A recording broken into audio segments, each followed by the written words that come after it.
Today we are tackling two things. Number one, a new part of the campaign setting book / document that I've been working on for like the past 4 years, and number two, one of the squares on my 2025 bingo sheet. The obstacle in question, drawing more landscapes. So let's do a really quick review for anyone who's new to the channel or perhaps hasn't seen a D&D campaign book video from me, because as per usual, it's been a while since I've done one. Because I'm gonna be honest, I'm not really the best at self-motivation, but basically at some point I wanted to run a Dungeons and Dragons campaign in a homebrew setting, which for myself requires a hefty portion of writing and notes. In order to motivate myself to stick to the project and continue writing notes, I decided to draw the characters and locations and post videos describing most of these locations and characters and all the little bits and pieces. That way I had you guys as a sort of accountability partner for me. Then, because I had written paragraphs and drawings together, the notes started taking on the shape of a campaign setting book, and consequently Vassaldal Unchained was born. I've been briefly toying with the idea of getting it formally hard copied and distributed, but honestly the book itself is a big enough project as is. That stage feels incredibly far away and also incredibly overwhelming. I do plan on sharing the document in question at some point, likely in a PDF form, but again, there's a little bit of time before that goes down, so for now I've just been enjoying sharing my world building process, tips, backstories, characters, all sorts of things in a big old playlist on this channel, so you all can enjoy the creation of Vassaldal with me. So already, even a minute into the speed draw, we can see a really pretty red-roofed coastal city, already very different from the Morinheller Basin and the deserty, dusty landscape that I feel like we've been spending a lot of time around. But it is high time that we explore other cities outside of the southeasternmost region of the continent and move northward into the hilly and lush green fields of the Karados Kingdom, and specifically to a city right on the coastline of the Akrios Ocean called Corque. Corque is the largest port city in all of Vassaldal, diverse in both its inhabitants and wares. The bustling city boasts a massive marketplace with a continuously fluctuating schedule of merchants and shops. If you're searching for something in particular, anything from food and drink to information and mercenaries, you are nearly guaranteed to find it in the marketplace at Corque. The city has old roots. It has always been one of the most consistently accessible coastlines for the continent's imports and exports, so there isn't an exact date for how old the city actually is,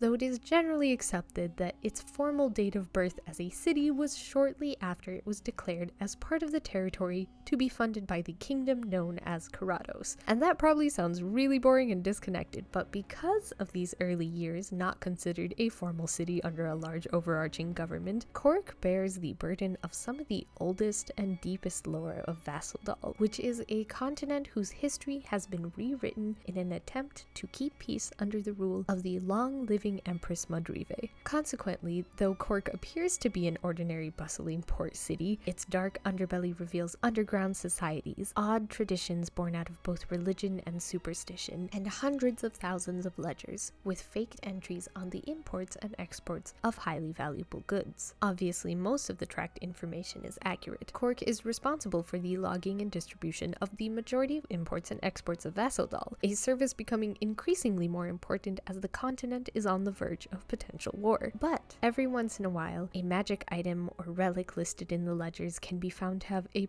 particularly convoluted line of merchants to go through in order to trace it back to its origins, which oftentimes don't quite line up. Should you report such discrepancies to an authority, you would find yourself in an equally convoluted chain of guard to government official to merchant to paperwork and back around again, to the point where it either fizzles out into nothing or just becomes far more work than it's worth, because the intentional obscuring of information is actually by design. Corque is specifically responsible for concealing but still documenting goods that come from two cities even further north called Kierselend and Brimadosa. Both Kierselend and Brimadosa are entirely far too much to unpack in just this video, lest my content becomes exclusively me lore dumping my world design on you in non-digestible chunks. I plan to make separate videos on both of those cities, but what I can say for this one is that they are cities that are intentionally very difficult to get in and out of, and not locations that are marked on most maps. Okay, let me give you a little bit of a breather from the crazy lore dumping, and let's shift the focus and talk about the drawing process. There's something in sociology and economics that is called the Pareto principle, also called the 80-20 rule or law of the vital few. I promise this is connected to the drawing process, just bear with me. So the Pareto principle essentially states that 80% of the effort forms 20% of the results, and conversely, the other 80% of the results is formed by only 20% of the effort. This is a statement that can be applied to a broad sweep of different situations, but in this particular art piece, I felt it a lot. The first big broad strokes really shaped the entire piece. Laying down the colors, getting the shape of the mountains were all part of the first 20% of the work, but the entire rest of the speed draw is just dedicated to drawing in all the little windows, making sure the depth and the location of the houses are actually feasible, making the clouds fluffier, making the lighting consistent, and overall just defining the shapes that were already there. And while that took the majority of the time, honestly, if you compare the drawing from about 2 minutes ago in the speed draw to what it looks like at this point, the results don't look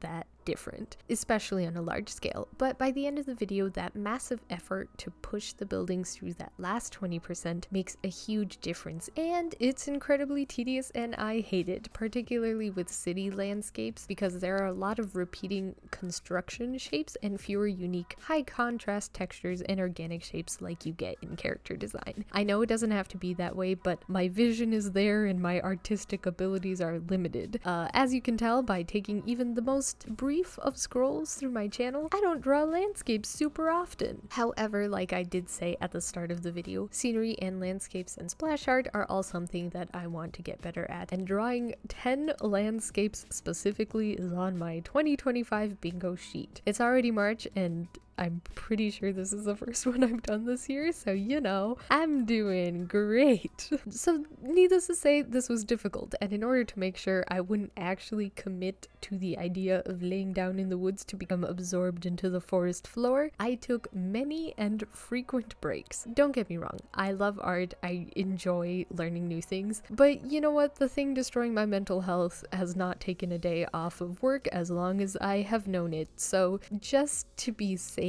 I'm taking breaks. And the other thing I'm doing is trying to work very intentionally and methodically. At some point in the week, I was watching a video on how getting bogged down in tiny details with tiny brushes can result in overworked areas and also makes the artist feel more overwhelmed and increases the chance of art block. So I was very specifically trying not to jump all over the place in the process. For example, in the very first step where I was blocking everything out, I did my best to keep my brush size above a certain point, so I was actually physically incapable of working on smaller details. I also never really did a sketch, which I know some people go from blocking to a sketch, but I know myself and I know my art process, and I know that I really enjoy just sketching teeny tiny details, and I wouldn't have been able to consistently replicate that across the landscape given the time and patience that I had. And that mindset applied to each level as my brush size got smaller and smaller. I would allow myself to go between sections of buildings, defining the shapes and making sure the lighting was correct, and then adding in a bunch of windows and smaller construction details so that I didn't feel too stuck rendering the same thing over and over again. But I would also try to avoid spending too much time working in one spot or working outside that specific